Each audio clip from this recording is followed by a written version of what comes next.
what's going on, guys, and welcome back to another video. In this video I'll show you how to use the bend deformer in Cinema 4D. So the bend deformer can be used for animation or for modeling. In this case I will show you how to use it for modeling. So when I first started out, my big mistake was create a cube. Let's just click H to frame the cube in our scene, and then we can just make it a little bit bigger like this. And then, I just assumed the bend deformer is going to work by itself. So I took the bend deformer, made a child of the cube.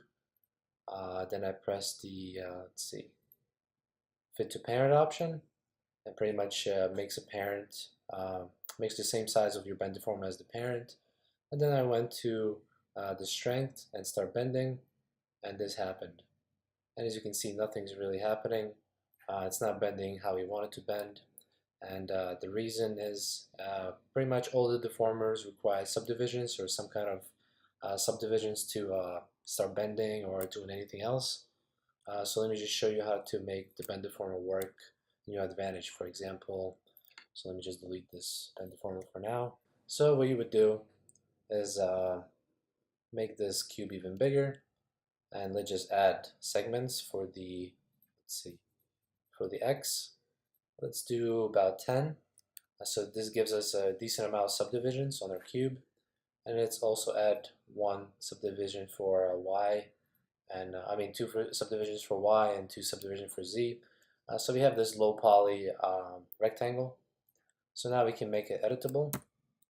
And let's drop in our bend deformer and make a child of the cube. And then we can do fit to parent, or we can just start playing with the strength. So as you can see, the same thing happens, not as choppy as before, but the reason this is happening is because our bend deformer is facing the wrong way. So what you have to do is click R for rotation and just rotate it about 90 degrees. And also let's make it bigger so we can see what's going on. I'm holding shift, by the way, just to make the bend deformer bigger. So now we start bending the shape. As you can see, we're getting a perfect little hook here. So let's maybe do, let's do 90. So we get this kind of effect. And it's a perfect transition. It's because we don't have a lot of subdivisions, so it's a little bit choppy.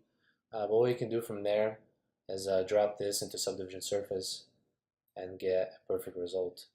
So as you can see, we get a nice and smooth bend. And this is pretty much what the bend deformer is used for. You want to do it in poly, not very low poly, but you want to do it in low poly count when you want to do your bending. And then from there you can add subdivisions, or you can add even more subdivisions manually, and so you don't have to drop it inside the subdivision and increase your poly count. But that's about it, guys. So the bend deformer, just keep in mind, subdivisions is number one. Number two is the angle of the bend deformer itself. So if I click R again and put it back the way it was, -90, as you can see, we get a really choppy and strange result. So all you have to do is rotate it and find that sweet spot, and there you go, you get a perfect bend out of that. And let's see what happens if you keep turning. Nothing happens here. And if we do 180, we get a perfect bend going upwards. So the bend deformer is really useful. It can give you a lot of pretty much shortcuts when you're modeling. You can obviously do the bend manually, but the bend deformer is more accurate and it doesn't really cost you anything. And from here you can always play around with angles and get really nice results there, as you can see. And all this stuff can be animated, so that works as well. And for the size, it doesn't really matter. Let me try to make it bigger or smaller. As you can see, you can just really control how much of a spread you want. So if you keep it like this, you get a perfect bend. If you increase it, it will increase the bend in the Y or the X and so on.